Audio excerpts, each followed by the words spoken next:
Bienvenue dans le débat. 5e jour de l'affrontement entre Israël et l'Iran. L'armée israélienne qui dit avoir bombardé plusieurs sites de missiles dans l'ouest de l'Iran, frappant, je cite, des dizaines de cibles. Et Israël qui annonce avoir tué un haut gradé de l'armée iranienne, Ali Shadmani. En Israël, des sirènes ont retenti. L'Iran affirme d'ailleurs avoir ciblé un centre du Mossad à Tel Aviv et détruit des cibles stratégiques avec des drones. Les déclarations de Donald Trump sont ambiguës aujourd'hui. Le président américain qui affirme vouloir une fin réelle du conflit et pas seulement un cessez-le-feu, a-t-il dit. Le président américain avait quitté précipitamment le G7 pour retourner à Washington, en accusant d'ailleurs Emmanuel Macron d'avoir dit qu'il avait quitté le Canada pour travailler à un cessez-le-feu, ce qui est faux, a écrit Donald Trump sur son réseau social. Le président américain a néanmoins signé un communiqué commun qui appelle à une désescalade au Proche-Orient. Et il dit à l'instant, le président américain, qu'il ne compte pas tuer le guide suprême iranien, en tout cas pour le moment. Et il appelle aussi à une capitulation sans condition de l'Iran. Alors bien sûr, on se pose cette question ce soir. Que va faire Donald Trump? Quelle est la relation du président américain et de Benjamin Netanyahou? Que veut le Premier ministre israélien? Quelle force en présence entre Israël et l'Iran? L'Iran pourrait-elle revenir à la table des négociations avec les Américains? On va poser ces questions à nos invités. Mariam Pirzadeh est avec nous ce soir. Bonsoir Mariam. Bonsoir, rédactrice en chef de France 24 et ancienne correspondante pour la chaîne en Iran. Merci d'être là. Rina Bassis est avec nous ce soir. Bonsoir. Correspondante de la radio israélienne à Paris, rédactrice au journal américain Al Monitor. Vous êtes aussi une ancienne diplomate. Bienvenue.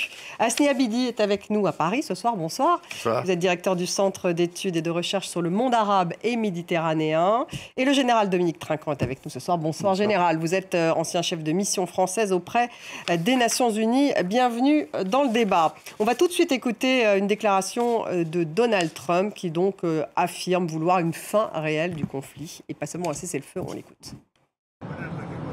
On cherche mieux qu'un cessez-le-feu. Qu'est-ce qui est mieux qu'un cessez-le-feu? Une vraie fin, pas un cessez-le-feu, une fin. Donc quelque chose de permanent? Oui, ou bien ils peuvent abandonner entièrement, ça va aussi. Est-ce possible dans les prochaines 24-48 heures? Pourquoi pas? Un abandon complet, c'est possible. Rappelez-vous, l'Iran ne peut pas avoir l'arme nucléaire. C'est très simple. Il n'y a pas besoin d'entrer trop dans les détails. L'Iran ne peut pas avoir l'arme nucléaire. Voilà, et puis il a également affirmé qu'il y avait un contrôle total du ciel en Iran. Vous voyez, ça c'est sur son réseau Truth Social. On a un contrôle total et absolu du ciel iranien. L'Iran disposait de bons systèmes de suivi du ciel et d'autres équipements défensifs en quantité suffisante. Mais ils ne sont rien comparés aux équipements conçus et fabriqués aux États-Unis. Personne ne fait mieux que les bons vieux États-Unis. Général Dominique Trinquant, en fait, que va faire Donald Trump? C'est vraiment la question qu'on se pose. Est-ce qu'il souhaite vraiment la fin du conflit? Est-ce qu'il souhaite que les Iraniens négocient? Ou est-ce qu'au contraire, il veut prêter main forte à Israël? Écoutez, je crois vraiment que Donald Trump n'est pas à la manœuvre. Et donc, il est embêté. Parce qu'il est embringué dans une guerre que M. Netanyahou a voulu à bon sens. C'est-à-dire que c'est l'objectif final de M. Netanyahou, c'est de taper l'Iran. Ça, on le comprend très bien. Mais M. Trump, lui, était en train de négocier, paraît-il. Dimanche, il devait y avoir une réunion en Oman de négociation qui ne débouchait sur rien du tout. Il faut rappeler que c'est quand même lui qui a déchiré l'accord qu'il y avait il y a quelques années. Et donc, aujourd'hui, la question est simple. Soit on continue à soutenir pour la défense d'Israël, ce qu'ils font, avec des moyens. Le porte-avions Nimitz est en train de rejoindre. Il y a des ravitailleurs, 30 ravitailleurs qui viennent des États-Unis pour rallier le théâtre. Donc, soit on continue à défendre Israël et personne ne critique, soit on s'allie. Et d'ailleurs, la phrase est intéressante quand il dit « nous contrôlons complètement le ciel ». Ça veut dire qu'il met les Américains avec les Israéliens. Ça veut dire qu'il est impliqué. Complètement. Mais la vraie façon de s'impliquer, en fait, c'est si les bombardiers B-2 ou B-52 qui sont à Diego Garcia, qui transportent les grosses bombes GB-57 qui sont capables de percer le béton à grande profondeur, sont employés. Parce qu'à ce moment-là, ce sont les pilotes américains qui participent à l'opération avec des Israéliens, ce qui pour l'instant n'est pas le cas. Pour l'instant, on n'est pas là, mais c'est possible, Asni Abidi, qu'on en arrive là. C'est-à-dire que Donald Trump implique plus les États-Unis, justement, dans cette défense d'Israël. Oui, c'est un grand risque. parce que contrôler l'espace aérien, ça veut dire probablement une supériorité, une hégémonie aérienne, mais le sol est difficile à contrôler d'abord en Iran. Deuxième élément, la guerre a été lancée et Netanyahou a réussi à convaincre une grande partie de la communauté internationale et surtout les États-Unis en leur disant « Je fais cette guerre pour vous, pour votre sécurité ». Aujourd'hui, il dit l'inverse. Il dit « Faites la guerre pour moi, pour notre sécurité », parce qu'il n'a pas de plan de sortie. Ça, c'est la question. Quel est le plan de sortie? Quelle est la perspective finalement? Quel est l'usage politique de cette guerre? On a parlé d'une semaine, 2 semaines. Netanyahou aujourd'hui, il était clair. Il a dit, on n'en sait pas. Vous ne me posez pas de questions combien ça va durer. Et Donald Trump non plus. Cette ambiguïté, l'entretien de cette ambiguïté montre en effet que les Américains aussi ne savent pas. On pensait que les Américains allaient offrir à Israël une sortie finalement, soit par le nucléaire une fois que l'Iran est affaibli, donc il reviendra à Oman mais affaibli, ou bien participer militairement d'une manière décisive pour mettre le régime à genoux et donc le changement de régime.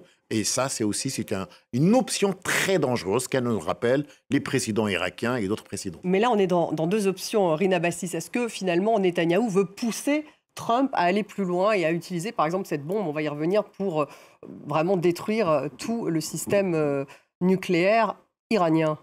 Disons, je pense que personne ne peut pousser Donald Trump. On connaît tous son caractère imprévisible. Il n'essaye pas un peu, le Premier ministre israélien. Bien sûr, pour le gouvernement israélien, pour M. Netanyahou, ça aurait facilité les choses. Ça, c'est sûr, ça aurait positionné cette guerre ou cette grande offensive dans une toute autre situation. Pour M. Trump, moi, je pense que c'est beaucoup plus facile parce que lui, il est gagnant sur tous les fronts. S'il reste comme ça, faisant rien plus qu'il fait jusqu'à maintenant, il laisse Netanyahou faire le boulot à sa place. Israël arrive, disons, peut-être pas éliminer complètement le programme nucléaire, mais handicapé de façon importante. S'il décide de donner la bombe performante à Israël, Israël arrive à détruire le programme nucléaire, et là, on n'a plus besoin de négociations. Et donc, de toute façon, lui, soit les Iraniens se plient à la pression israélienne et entrent dans des négociations d'une situation faible où ils vont accepter les termes des Américains, soit il n'y aura plus de négociations parce que le programme nucléaire va être éliminé. Donc lui, je pense qu'il a qu'à gagner de cette situation, c'est Israël qui a besoin de lui. Donc il gagne de cette situation en restant ambigu, en fait, c'est ce que vous dites, Rina Bassis. Oui, tout à fait. Général Trinquant, je te fais réagir. Oui, sauf que s'il décide d'envoyer des avions américains, il faut bien rappeler que les Israéliens ne peuvent pas porter ces bombes-là. Les avions israéliens n'ont pas la capacité de porter ces bombes-là. Donc c'est uniquement les B-52 ou les B-2 qui peuvent les porter. S'il fait ça, le président faiseur de paix devient le président qui fait la guerre. Et ça pose un problème, y compris chez les républicains et au Congrès américain. Il y a aujourd'hui des vraies dissensions au sein des républicains, MAGA même, hein. Les MAGA, bien sûr, entre ceux qui disent, nous, on défend Israël, d'accord, pas de problème, mais on ne va pas faire la guerre pour eux. Et ceux qui disent, on comprend Netanyahou, il faut aller jusqu'au bout. Il y a vraiment ces 2 courants très importants. Myriam Pierzadeh, est-ce que l'Iran, justement, fait tout au contraire pour que l'Amérique ne s'implique pas? Pardon.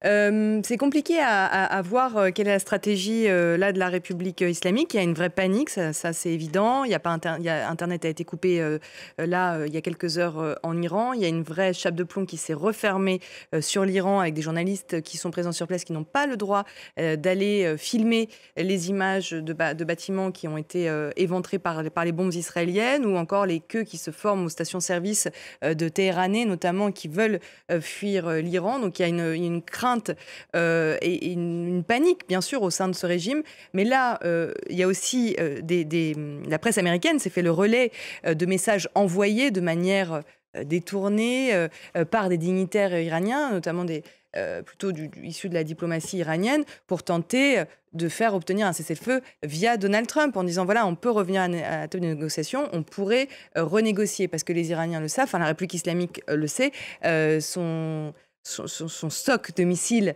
n'est pas infini et que là, le ciel iranien, il faut savoir une chose, aujourd'hui, le ciel iranien appartient à l'armée israélienne. Je veux dire, les Israéliens frappent n'importe où sans avoir beaucoup de résistance pour l'instant de la défense antiaérienne. Et à l'instant, l'armée iranienne appelle à l'évacuation des habitants des grandes villes israéliennes. Voilà ce qu'on apprend à l'instant, Rina Bassis, alors que la journée a été plus calme en Israël parce que manifestement, ils ont détruit un certain nombre de matériel militaire iranien qui fait qu'aujourd'hui, c'était plus calme. En fait, c'était la stratégie israélienne dès le début. D'un côté, frapper tout ce qui est lié au programme nucléaire, de l'autre côté, frapper tout ce qui est lié au programme des missiles, y compris les dépôts, y compris les lanceurs de missiles, justement aux craintes de la riposte iranienne. Et effectivement, cette riposte est arrivée en grand nombre avec beaucoup de dégâts et de victimes.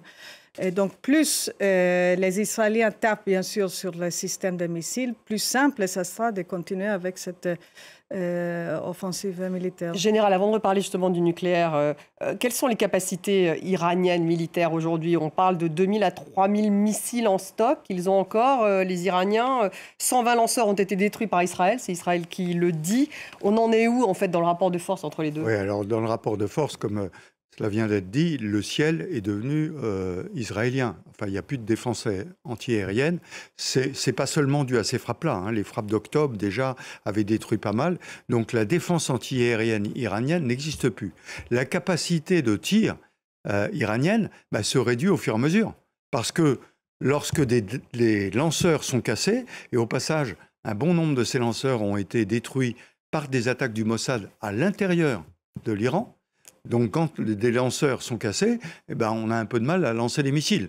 Deuxième point, le stock de missiles a considérablement été réduit, à la fois par les frappes et puis par les tirs. Donc, à mon sens, l'Iran n'a pas des semaines de combat devant elle. Elle n'a pas les capacités. Voilà. En plus, bien sûr, des têtes qui ont été coupées aussi bien chez les gardiens de la Révolution que dans l'armée iranienne.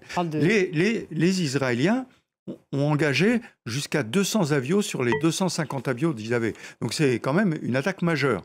Maintenant, ils ont des capacités limitées en ravitaillement. Là, les Américains les enflouent en ce moment, et pas que les Américains, mais les aident sur ce sujet-là. Toutes les flottes qui sont au large, les frégates, les bateaux, etc., contribuent à la défense anti-aérienne. Il y a un certain nombre de drones qui passaient d'Iran pour aller en Israël, ils passaient au-dessus de l'Arabie Saoudite. Ils ont été détruits par l'Arabie Saoudite. Donc il y a sur la défense non seulement Israël, mais un ensemble de pays qui défendent Israël. Maintenant, pour les attaques, ils dépendent un petit peu des Américains, mais beaucoup moins, sauf pour ces fameuses GB-57 dont ils ont besoin des Américains. Vous voulez réagir à Hassan Abidi? L'armée iranienne qui appelle à l'évacuation des habitants des grandes villes israéliennes. Oui, je relativise de cette lecture. Vous savez, les Israéliens, ils pensaient que les Iraniens allaient être paralysés complètement. On est prêt au 5e jour et le système iranien est toujours le régime est toujours fonctionnel. Il y a toujours des missiles.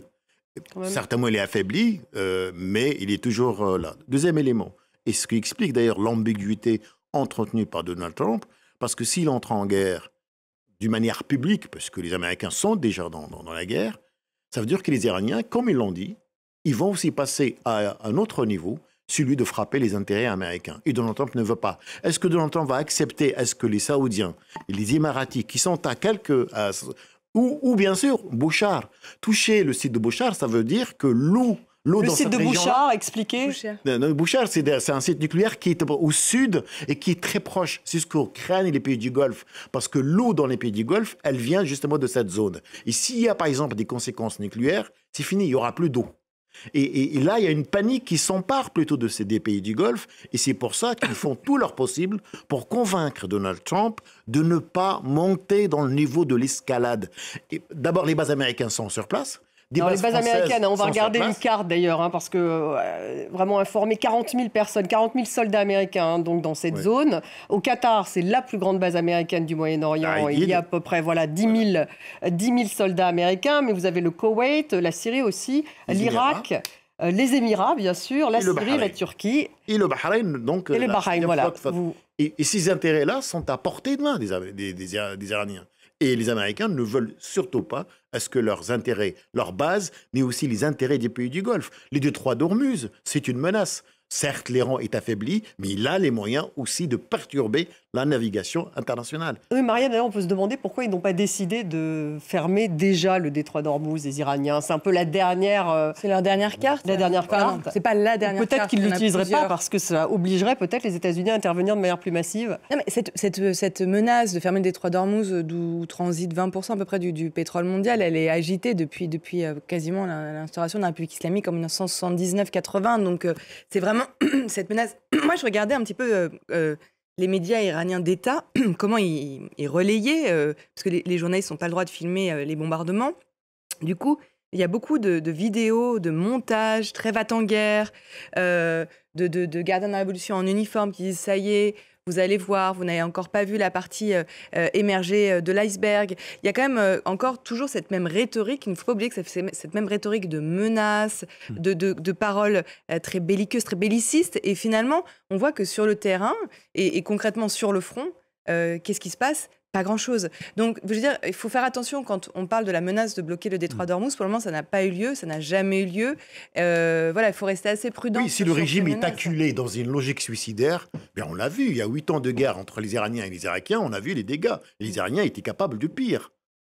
Et donc, c'est pour ça qu'il ne faut pas sous-estimer. C'est-à-dire, une fois qu'ils sont acculés dans une situation de faiblesse, ben, rien ne nous assure que les Iraniens ne dépassent pas, maintenant ils sont rationnels en matière de politique étrangère, ils ne veulent pas toucher les bases qui sont dans les pays du Golfe ou les pays du Golfe eux-mêmes, mais demain, si les Américains rentrent en guerre et le régime se sent vraiment menacé d'une manière décisive, qu'est-ce qui va finalement contrôler la situation? C'est là toute la question. Et c'est tellement évolutif, cette situation. N'oublions pas qu'il y a 3 semaines, Donald Trump avait annoncé de manière tonitruante qu'un accord était prêt d'être signé avec les Iraniens. On l'a regardé aujourd'hui, il y a la guerre entre Iran et Israël. C'est la guerre maintenant, c'est pas juste une escalade. Donc effectivement, il faut faire attention à ce qui se passe.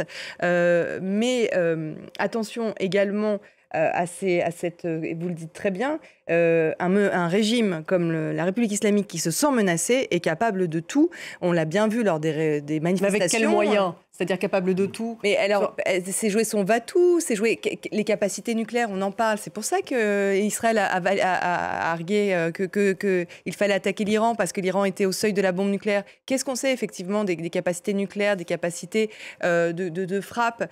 Ils ont quand même des missiles. Les Iraniens, on le voit là, depuis 5 jours, qui ont une capacité de frappe de 2000 km de portée.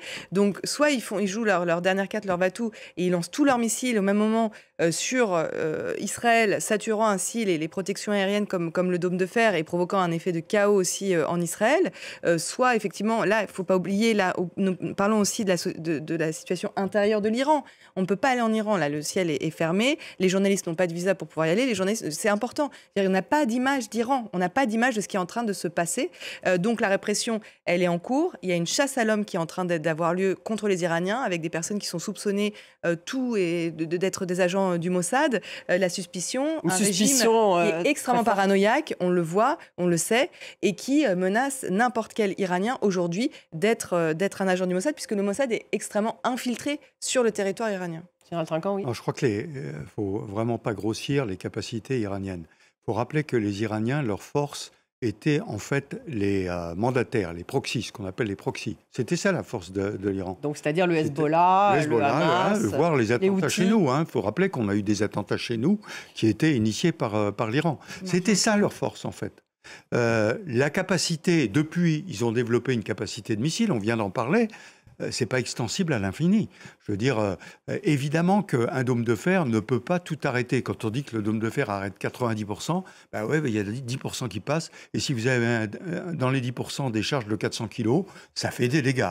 C'est la guerre. C'est malheureux à dire, mais la guerre, ça se fait pas sans qu'il y ait des pertes et des morts. Ils ne sont pas infaillibles, ce système. Voilà. Le système n'est pas infaillible, mais les Israéliens le savent et ils ont pris ce risque, bien sûr. Mais ce que je veux dire, c'est que le régime poussé à sa perte, quelles sont ses capacités aujourd'hui? Alors les capacités nucléaires, j'y crois pas une seconde. Non. Pardonnez-moi, pour avoir une arme nucléaire et le mettre sur un missile, il n'y a qu'à voir comment la Corée, combien de temps elle a mis pour le faire. Aujourd'hui, tous les analystes vous disent qu'il n'y a pas la quantité suffisante de matière difficile pour faire une bombe nucléaire. Donc voilà. Donc, et pourtant, Israël disait l'inverse. Pour qu'il n'y arrive pas. Pour qu'il n'y arrive pas. Et aujourd'hui, la réussite d'Israël, ça ne va pas forcément être... Si les Américains ne les aident pas, ils ne vont pas être capables de percer complètement. Mais ils vont casser le système. En cassant le système, c'est ce qu'ils ont fait avec les centrifugeuses qui aujourd'hui ne fonctionnent plus parce qu'on avait coupé temporairement l'énergie. Et ça suffit pour casser le système. Et puis, l'intelligence des chercheurs iraniens qui ont été tués les uns après les autres, la liste n'est pas terminée, de façon à ce que non seulement l'appareil lui-même soit cassé, mais les chercheurs soient cassés. Et ça empêche, ça retarde encore de 10 ans ou 20 ans la capacité. Donc, c'est ça, un système tout de même très affaibli. On va revenir justement en images d'abord sur ce site pilote d'enrichissement d'uranium donc, de Natanz, qui a été détruit, ça c'est l'AIEA qui le dit, en surface. Mais seuls les Américains, c'est ce qu'on disait, détiennent la technologie pour détruire les installations iraniennes de Fordo. Donc c'est la bombe anti-bunker GBU-57. Et on fait un point en image avec Ludovic de Foucauld. 13 avril 2017, au-dessus d'Achen en Afghanistan. Depuis son cockpit, un bombardier américain vise une cible talibane avec une bombe à l'impact destructeur. Il s'agit de la GBU-43, surnommée mère de toutes les bombes. La voici sur des images de l'armée américaine lors d'un exercice en Floride en 2003.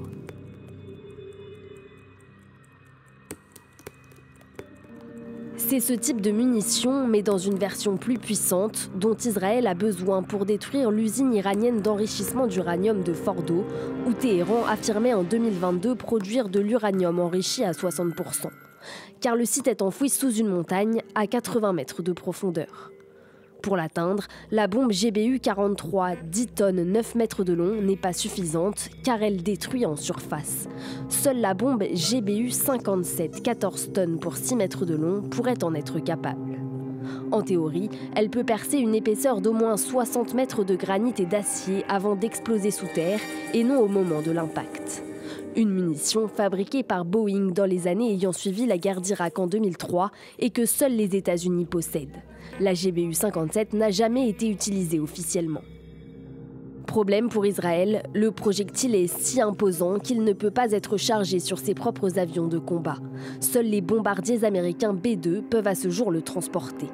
Et selon les experts, il faudrait plusieurs impacts pour pouvoir toucher l'installation. Irina Bassis, donc à votre avis, est-ce que finalement c'est ce que souhaite Netanyahou, c'est que les Américains utilisent cette bombe anti-bunker pour atteindre le fond donc, de ce site de Fordo, site nucléaire, donc on a vu, très important en Iran. Non, bien sûr qu'ils le souhaitent.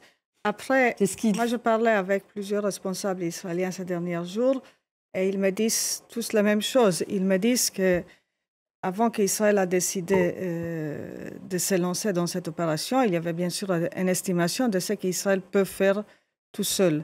Le fait est qu'Israël s'est lancé dans cette opération, ça veut dire qu'ils ont estimé qu'ils peuvent faire ce qu'ils souhaitent faire.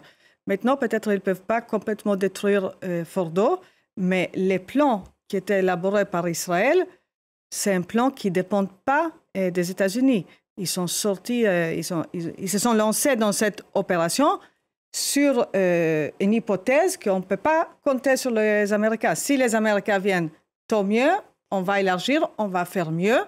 Mais cette opération, à la base, était basée sur une hypothèse qu'Israël va frapper seul et qu'Israël va lancer cette opération seulement sur l'estimation que ça peut réussir. Donc ça veut dire c'est les sites de Natanz, par exemple, ou encore peut-être il y a aussi un site dans un autre endroit dans le sud, qui également a été endommagé.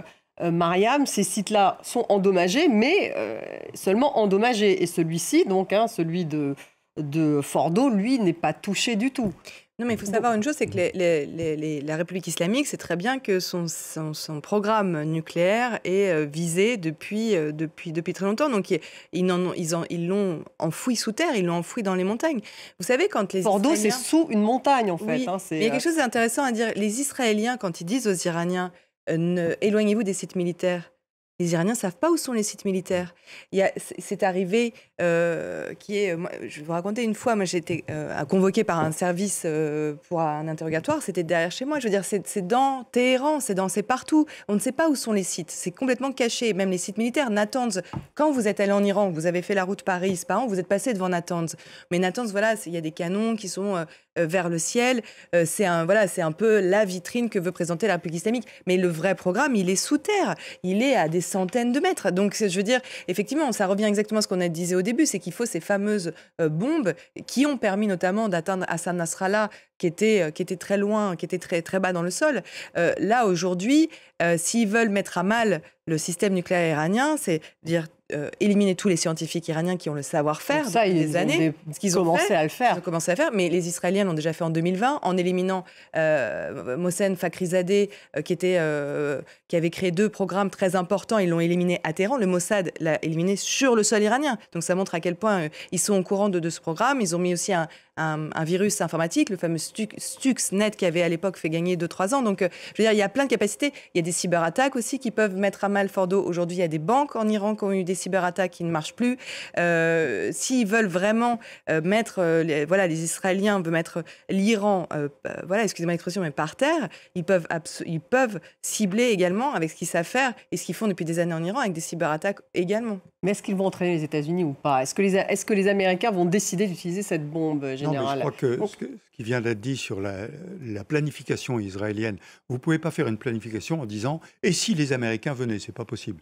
Vous faites une planification avec les moyens dont vous disposez. On passerait à une autre étape, c'est-à-dire que là, on détruirait totalement la capacité nucléaire iranienne. Oui, mais simplement sur les renseignements, si vous voulez.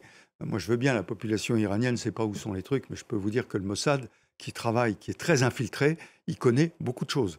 Et donc, son objectif, c'est de déterminer où sont les points faibles et où frapper, que ce soit par les airs ou par la terre, puisqu'il y a eu des actions, on a même eu des images du Mossad qui agissait au sol.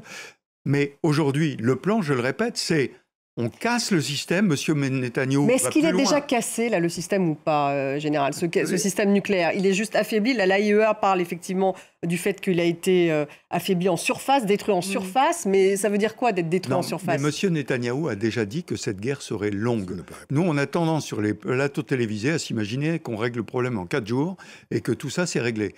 Ça va prendre du temps.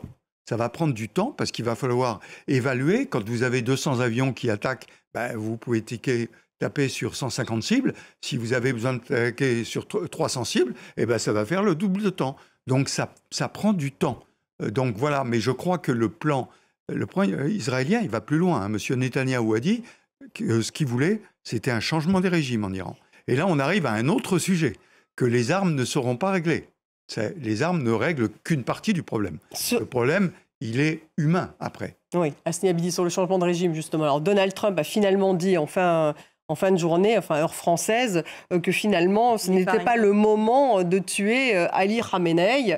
On avait appris dans la presse que c'est les Américains ou Trump qui avaient finalement fait en sorte que Benyamin Netanyahou renonce justement à tuer Ali Khamenei. En fait, ce que souhaite Benyamin Netanyahou, il est un peu plus ambigu dans son discours aujourd'hui, c'est la fin du régime iranien. Alors, on est passé de changement de comportement de politique étrangère, comme on dit, au changement de régime, mais maintenant, Netanyahou parle même de changer la face du Moyen-Orient. Donc, on est encore à un niveau supérieur. Et on se demande comment, finalement, Benyamin Netanyahou arrivera à changer à la fois le régime iranien, parce que seuls les Iraniens ont le droit de changer leur régime. Ça, c'est une chose. 5e jour, je n'ai pas vu... Marielle dit qu'il n'y a pas d'Internet, mais est-ce qu'il y a eu de grandes manifestations justement contre les régimes? Il n'y en a pas. C'est difficile, on sait très bien que c'est... je ne sais pas, je ne connais pas les Iraniens, mais on l'a vu dans d'autres exemples, comme l'Irak, etc. C'est difficile face aux frappes aériennes, donc de demander la chute du régime. Sinon, on est agent du Mossad ou d'Israël ou des États-Unis. Et c'est un pari qui est vraiment non seulement risqué, contre-productif, et qui finalement montre l'incompréhension de comment fonctionnent les systèmes au Moyen-Orient. Surtout en cas par exemple, d'association de conflit avec l'étranger, la population, elle ne va pas se démarquer, évidemment, même si elle déteste le régime, mais quand même se révolter contre le régime, c'est pas une priorité absolue pour les Iraniens en ce moment. Mariam. Non, les Iraniens... Lorsqu'ils entendent dire effectivement qu'Israël veut faire chuter le régime iranien. Ils l'entendent, les Iraniens. Tuer Ali Khamenei, bref. Non, mais ils l'entendent, ils l'entendent sans l'entendre. Il appelle d'ailleurs le peuple iranien à se soulever. Oui, mais d'ailleurs, c'est intéressant de voir qu'il a utilisé le slogan « Femme, vie, liberté », ce qui a profondément ulcéré certains prisonniers et certaines prisonnières qui sont à la prison d'Evin. Mais vous savez, là, le quotidien d'un Iranien aujourd'hui, d'un habitant de Téhéran, c'est d'aller faire le plein d'essence. Ça lui prend 3 heures, de rassembler quelques éléments de vie dans un sac et de partir.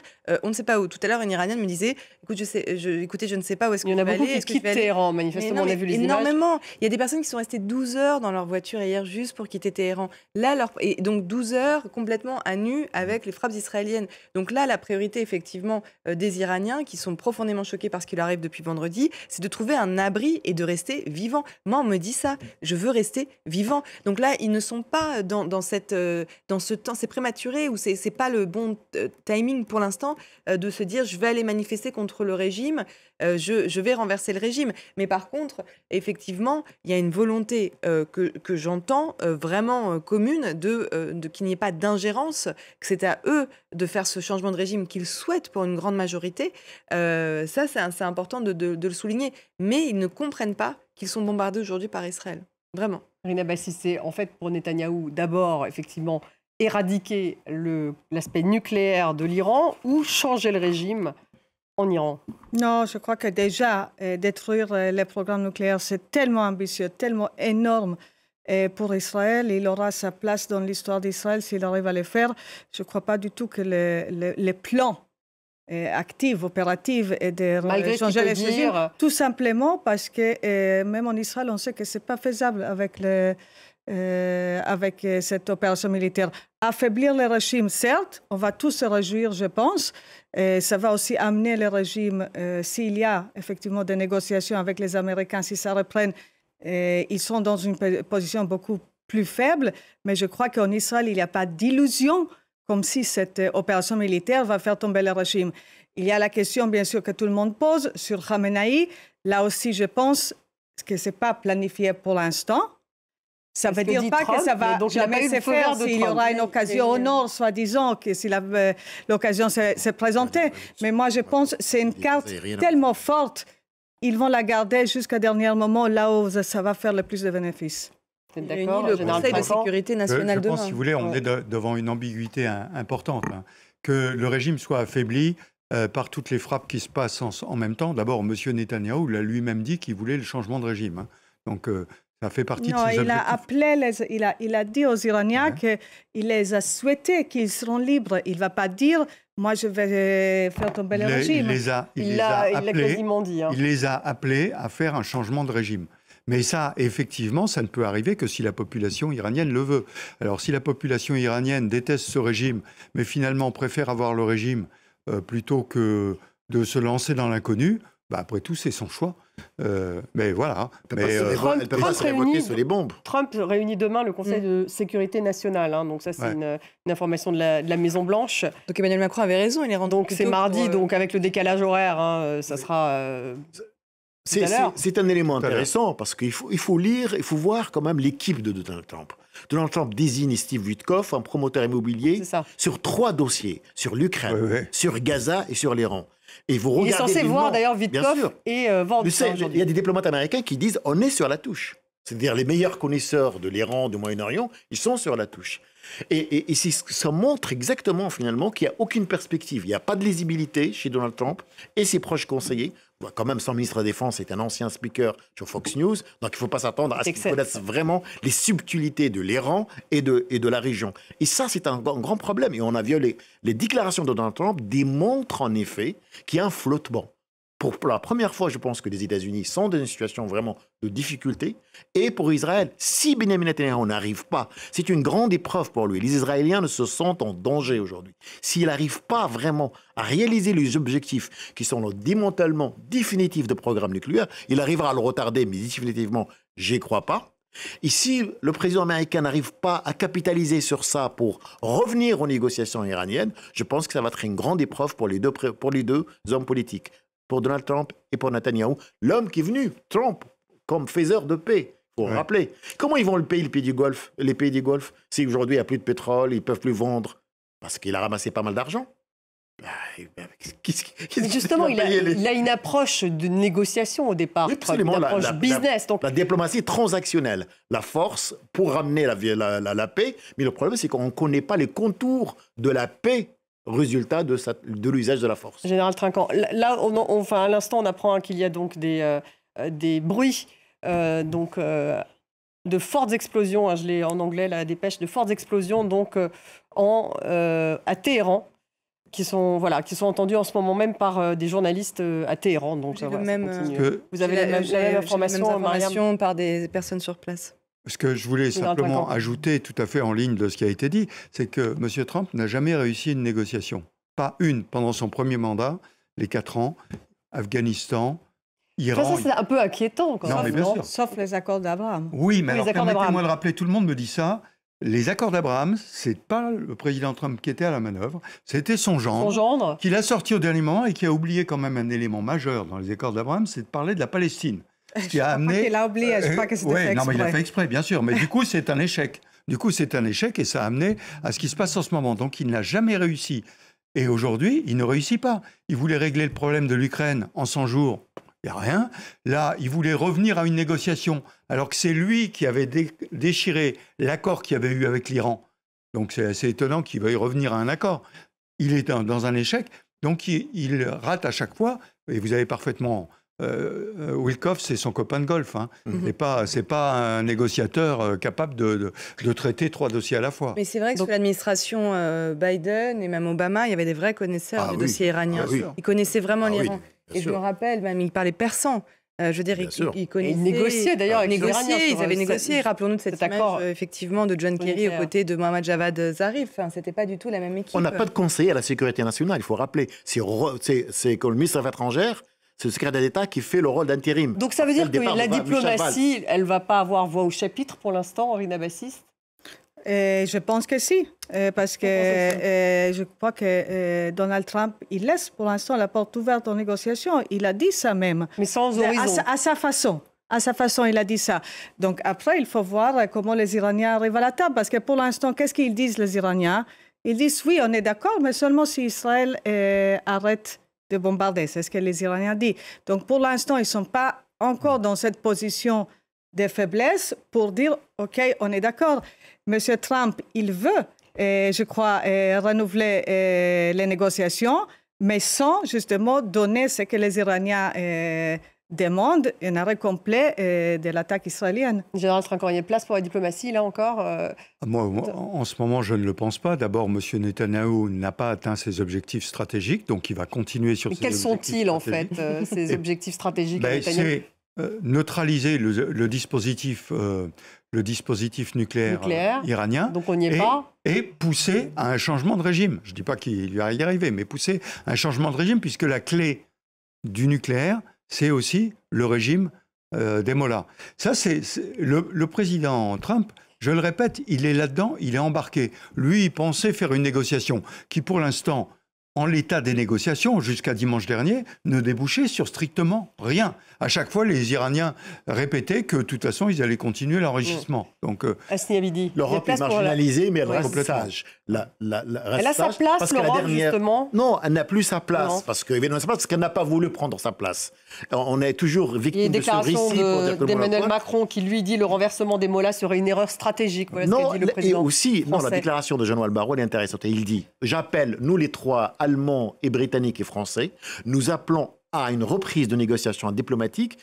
Et je cite, il dit inconditionnel. Ça veut dire quoi? Il n'y a pas d'exigence de la part des Iraniens pour dire on arrête les bombardements et on ne demande pas ce qu'on appelle le zéro enrichissement. C'est-à-dire il faut négocier. On négocie justement quand on est en désaccord. Ce n'est pas une fois on est des escalades. Et je pense que cette approche, elle est intéressante. C'est-à-dire privilégier la dynamique de négociation, même si on n'est pas d'accord sur l'évolution. Alors que Trump, là, aujourd'hui, demande en tout cas la capitulation totale de l'Iran. Il y a place pour la diplomatie, Mariam? Non, place. Moi, j'ai vécu il y a 10 ans, j'ai vécu durant la période du nucléaire, du JCPOA et de la signature de l'accord. Là, il y avait la place pour la diplomatie. Ça, c'était 2015. C'était 2015, c'était il y a 10 ans. Il y avait une volonté des deux côtés de parler, de négocier. Et là, en fait, c'est le rapport de force total. Mais Emmanuel Macron, il a quand même dit aussi quasiment l'inverse au moment des frappes israéliennes sur Téhéran, en disant que c'était légitime, qu'Israël avait le droit de le faire et qu'ils allaient l'aider si jamais Israël demandait. Donc, et là, de dire que ce serait une erreur stratégique, il faut savoir un petit peu ce qu'il veut et quelle est la position de la France sur l'Iran. Il y a 10 ans, au moment de la signature, de la négociation de la signature sur l'accord sur le nucléaire iranien, la France était très active. C'était Laurent Fabius à l'époque. C'était Laurent Fabius. Voilà, moi je me rappelle de Laurent Fabius venant à Téhéran. Actif et dur. En fait. Et dur. Alors apparemment le négociateur britannique était très dur aussi. Voilà. Mais les Français qui ont défendu en fait d'une certaine façon les intérêts israéliens dans ces négociations. Voilà, les Français étaient à Vienne et à Lausanne et à Genève. Donc ça c'est de l'histoire, on a envie de dire. History, comme ils disent en anglais. 2015. Ils étaient intransigeants. À partir du moment où Trump est sorti de cet accord, c'était fini. C'était terminé. Poussé par Netanyahou, il faut rappeler pourquoi. Trump a été convaincu par Donald Trump et par certains États du Golfe, aussi dans Netanyahou. Lesquels, États du Golfe beaucoup d'États, surtout les Émirats et l'Arabie Saoudite, en disant que cet accord ne prend pas en considération la politique de nuisance, la politique étrangère iranienne et les systèmes balistiques. Alors que la stratégie d'Obama, c'était graduel. C'était aujourd'hui, on règle la question du nucléaire, du programme nucléaire, et ensuite on verra le reste. Et Donald Trump a craqué. Mais les Iraniens, de confession de diplomates à l'époque qui suivaient ce dossier, me disaient qu'il y avait une grande frustration chez les diplomates européens de ne pas avoir réussi à négocier sur l'ingérence iranienne au Moyen-Orient et sur le système balistique iranien. Donc tout le monde savait que cet accord n'était pas parfait, mais il avait au moins eu le mérite à cette époque de fermer 4/5 des centrifugeuses avec un grand négociateur qui est Robert Mallet, d'autres, etc., qui était dans le cabinet. On a l'impression que c'est une autre époque. Là, on parle, Rina Bassis, il y a place tout de même à la négociation. Vous dites oui. Il faut faire quand même la différence entre M. Netanyahu et M. Trump. Parce qu'Israël n'était pas dans ces négociations. En fait, dès le début des négociations entre les Américains et les Iraniens, Israël était dehors, très fâché de ne pas pouvoir influencer ces négociations. Donc maintenant, on ne peut pas dire que c'est les Israéliens, avec les opérations, qui vont décider de la suite. M. Trump, il n'a pas pris en compte Israël dès le début de ces négociations. Il ne va pas les prendre en compte maintenant. C'est aux Iraniens de dire s'ils sont d'accord de venir à la table malgré les bombardements, c'est tout. Mais ils étaient sur le départ pour Oman, sauf qu'on ne peut pas aller à Oman et l'aéroport est fermé. Si vous recevez des bombes, comment vous les convaincre d'aller négocier? On peut les faire à un autre endroit, ça c'est pas le problème. C'est difficile. Mais ils ont tué la personne qui négociait le nucléaire iranien, ils ont tué l'amiral Shamrani. Je suis sûre qu'ils ont assez d'autres négociateurs. On n'a pas la question. On en reparlera demain, bien sûr, de ce dossier. Je vous le disais, Donald Trump qui réunit donc son Conseil de sécurité nationale. Il va probablement en sortir peut-être des décisions. Merci en tout cas d'avoir participé à cette émission, Rina Bassis. Merci Général Trinquant. Merci Asni Abidi. Merci Mariam Pirzadeh. Et merci à vous tous de nous avoir suivis. Vous retrouvez l'émission sur les réseaux sociaux et également en podcast. Et je vous dis à demain.